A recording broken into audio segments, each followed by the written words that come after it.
As I speak now, of course, many are gathering now for that engagement that we've been waiting for, the solemn and final farewell to the longest serving First Lady of the Republic of Ghana, Nana Konadu Agyeman-Rawlings, who unfortunately left us on the 23rd of October this year, passed away at the age of 76. And we know that she was a towering figure representing hope and the aspiration of many young women who've looked up to her for what she stood for throughout her life. And I must say that you can see that mood reflecting here at the Black Star Square, where rank and file members of the diplomatic corps, members of parliament and some members of the National Democratic Congress all gathering just to pay their final respects to one woman who has stood strong behind the longest serving head of state of the Republic of Ghana. And what an atmosphere.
Good morning, distinguished ladies and gentlemen. Welcome to the Black Star Square.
who we so director befa.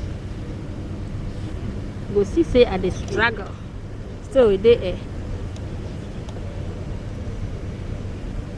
I won't take them, but they people they pass. I don't want to take them. My screen break my soil.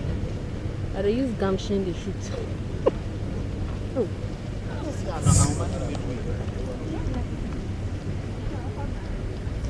Shall we please be seated?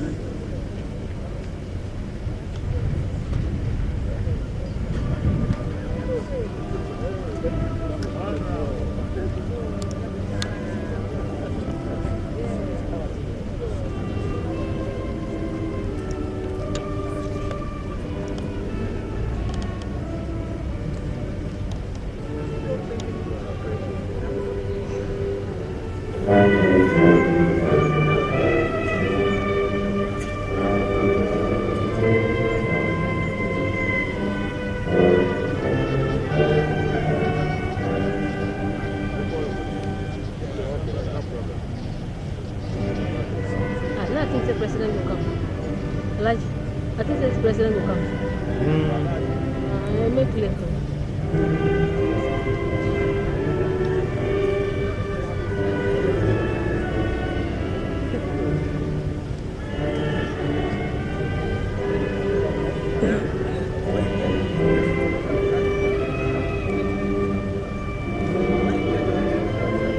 Blessed baby, I will deny.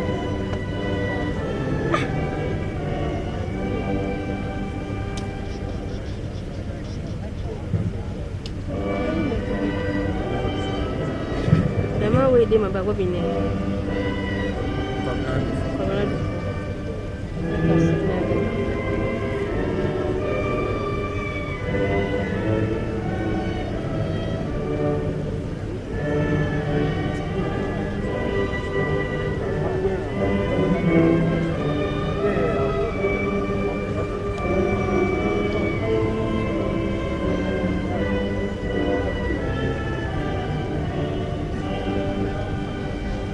Hello?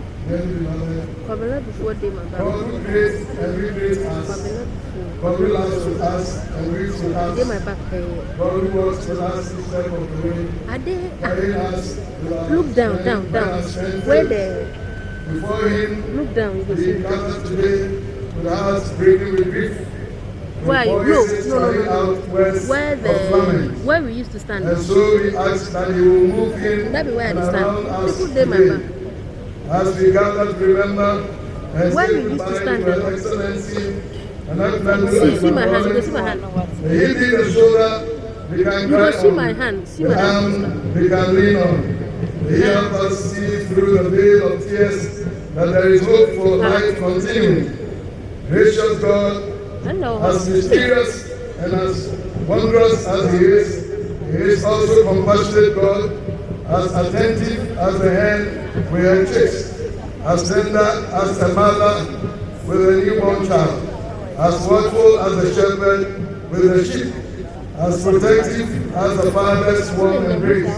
And so we come into His presence in a moment of grief, asking that His Holy Spirit will be here to ease our pain. As we give thanks for all that Her Excellency, Late Nana Agyeman-Rawlings, added to the lives of those around her. Check them first. As we release our tears and grief, as we say our goodbyes, may the Lord Jesus Christ remind us that we are not alone, for He is with us to strengthen and to support us. But I'm actually taking the dead body, the body here. The crowd will sing LHB 34.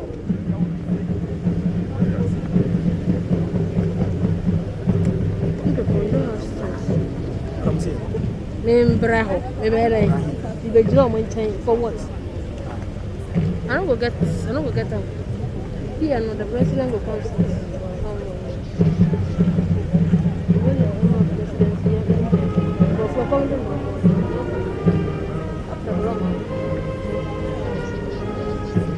Shall we please stand?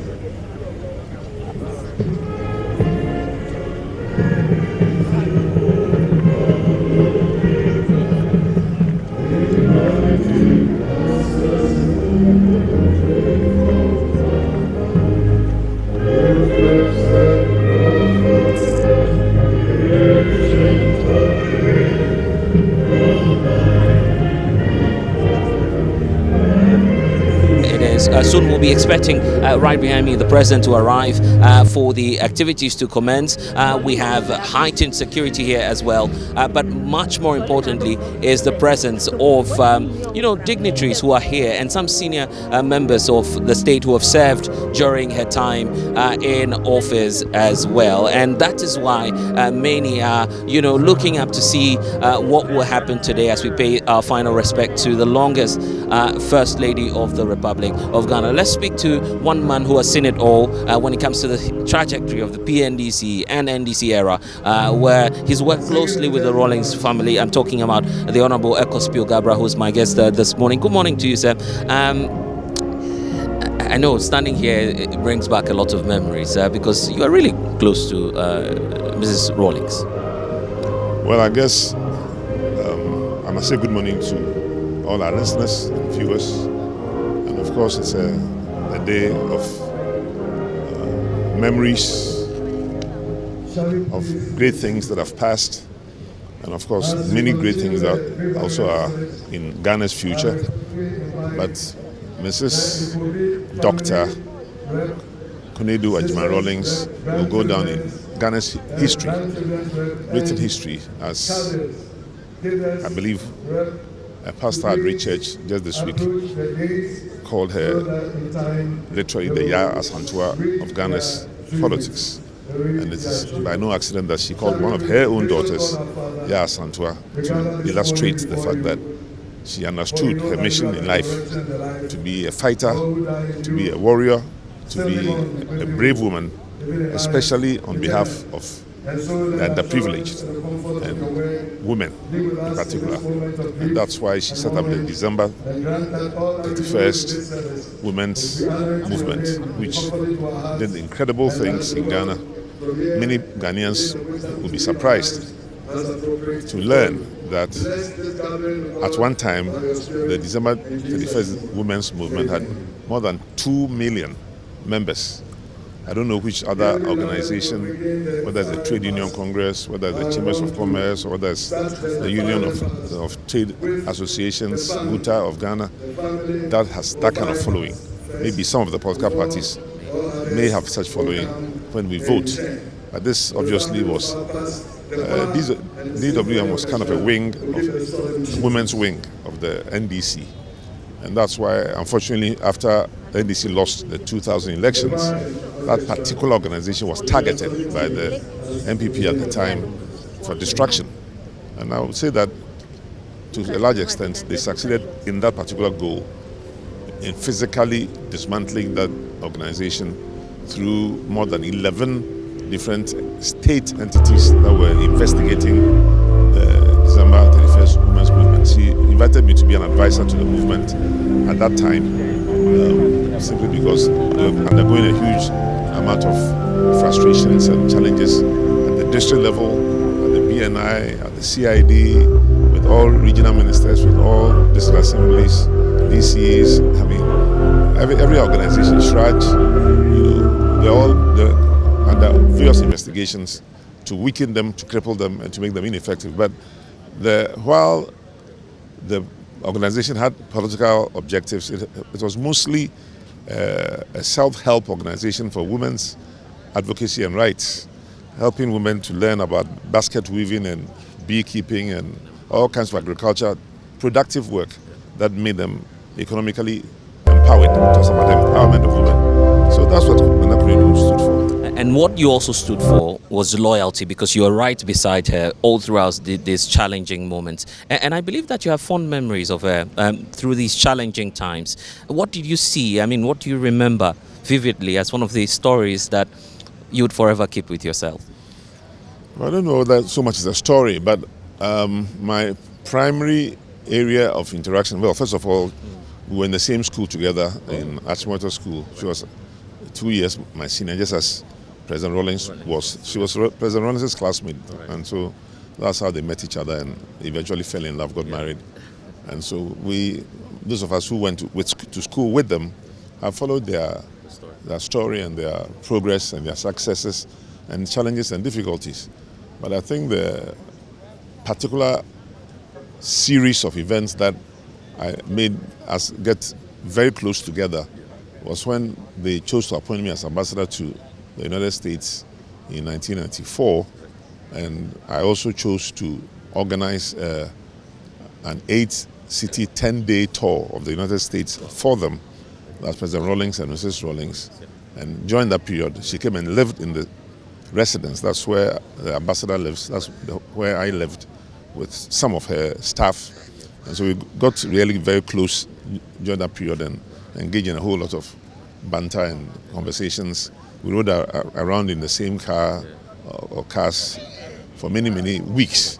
Then, of course, visited these very impressive cities in the United States, which I called at the time 8 capitals of various kinds in one country, United States. That's the financial capital of the world, the diplomatic capital of the world, political capital of the world, energy capital of the world, commodities trading capital of the world, automobile manufacturing capital of the world, and then entertainment capital of the world. Mrs. Konadu was there to meet Aretha Franklin and Whitney Houston and Dana Ross and all the celebrities of at that time, MC Hammer. Took photographs with most of them at the 25th anniversary of the Soul Train Awards.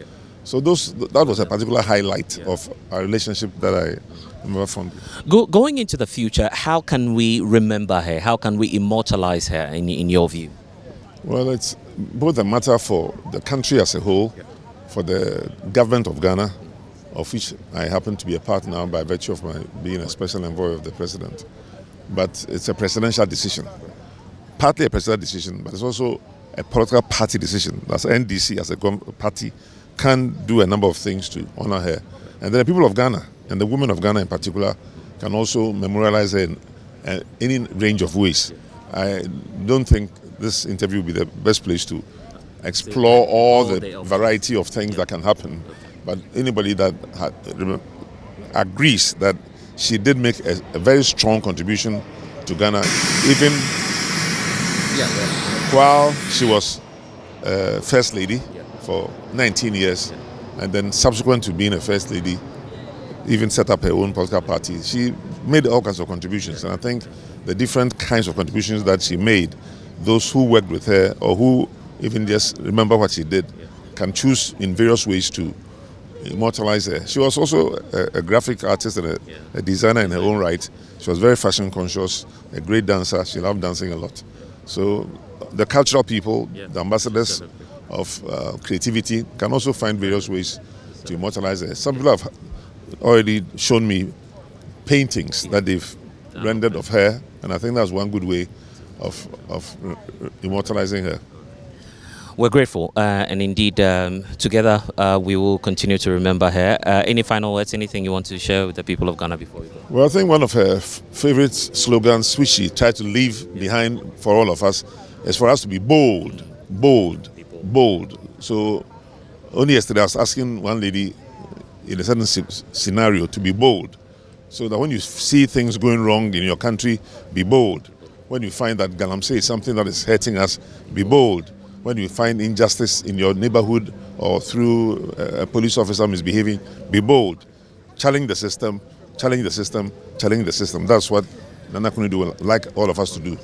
And I'm grateful so much. We'll see you again. Thank you so much for talking to us. That's the Honorable Kospio Gabra, who is now the Special Representative of the President on Repatriations, talking about the need to be bold. And of course, those words remind us so much of what Mrs. Rawlings stood for, and the fact that she asked many women across the country to be bold. She in fact lifted the aspiration of many women who looked up to her, and one of them is with us now. The Minister for Tourism and Arts and Culture is with us, the Honorable Jifa Ablagomashi. Davila Kiafonama.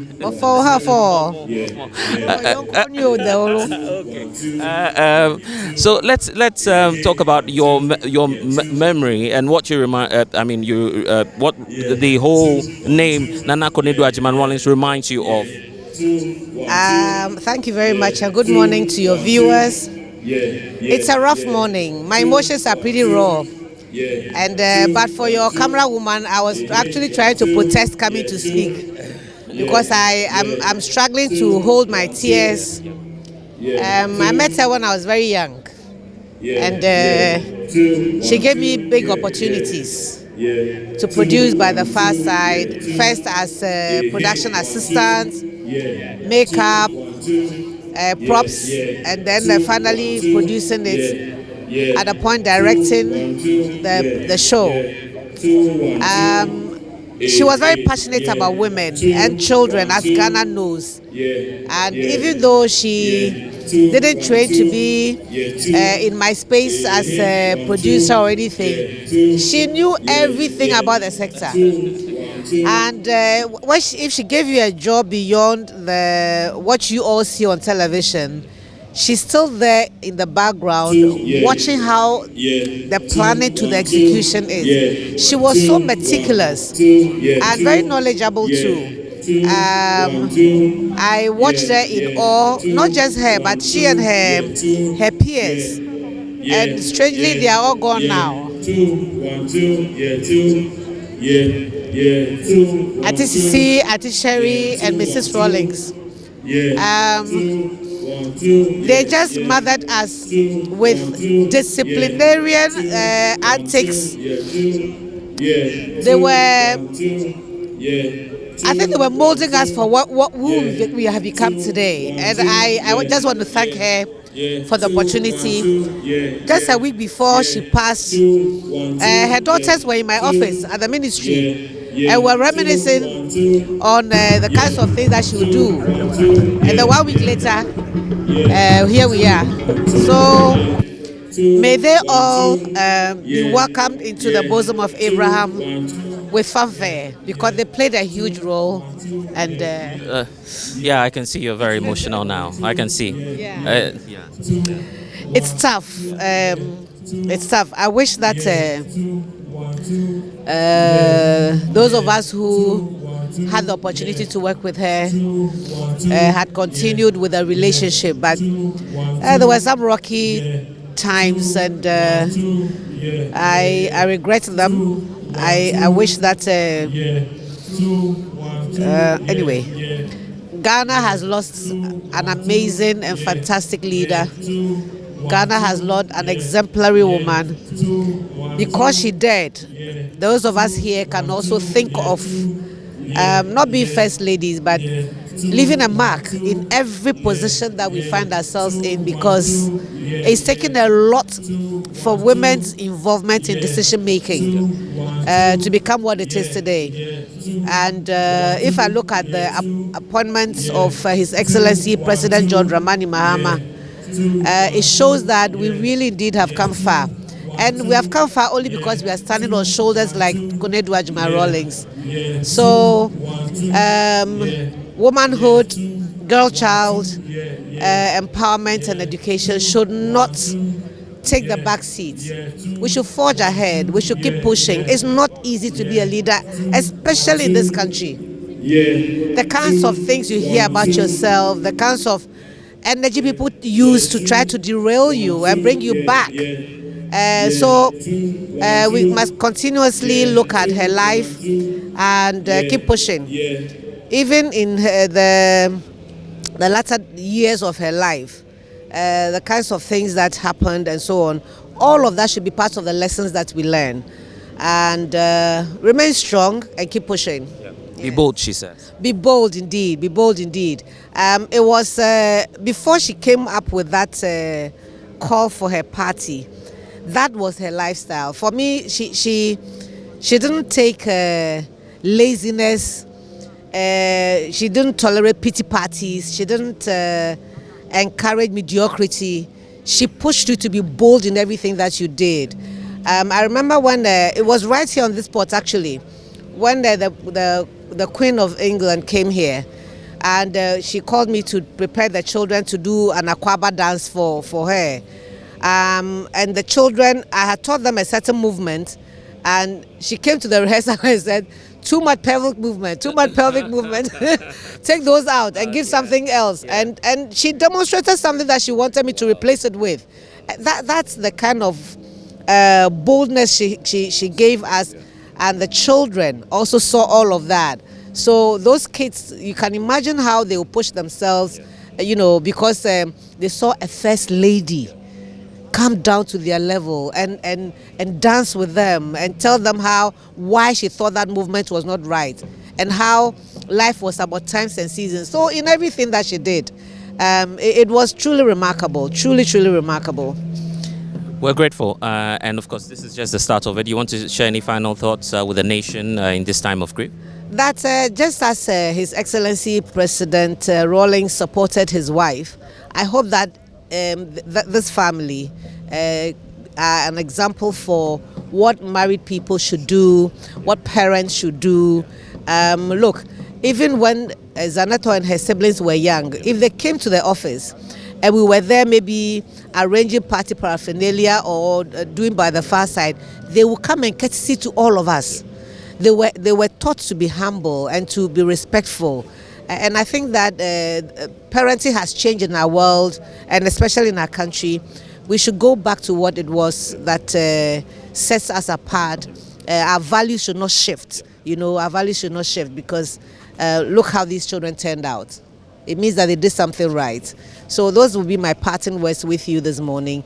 And to say Demifedrie to Asantemai, Utumfo, Demifedrie to His Excellency President John Dramani Mahama, Demifedrie to Mrs. Lodina Mahama, and all of us who lent under their feet.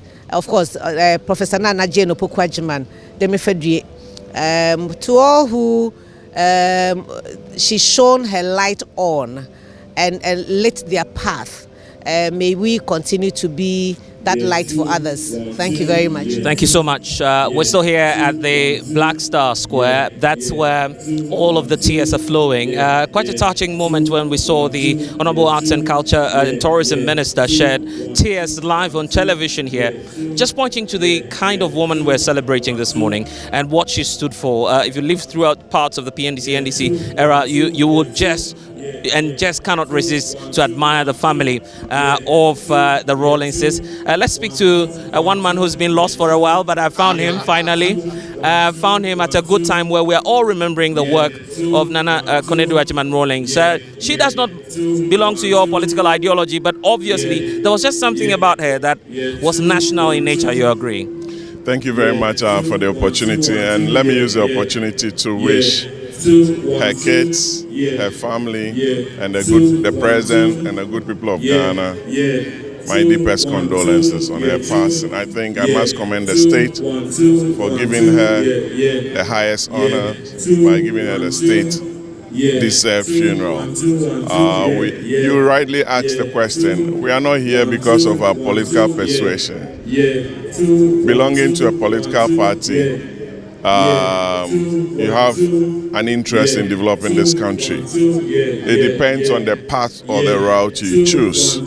So we being MPP and she being NDP or NDP does not matter. We are here to pay our last and final respect to a very distinguished woman who served the country, who served West Africa, who served Africa, who served the world, and put the image of Ghana on the world map when it came to empowering women, being an advocate for women empowerment, and also speaking against some very dangerous issues affecting women across the world.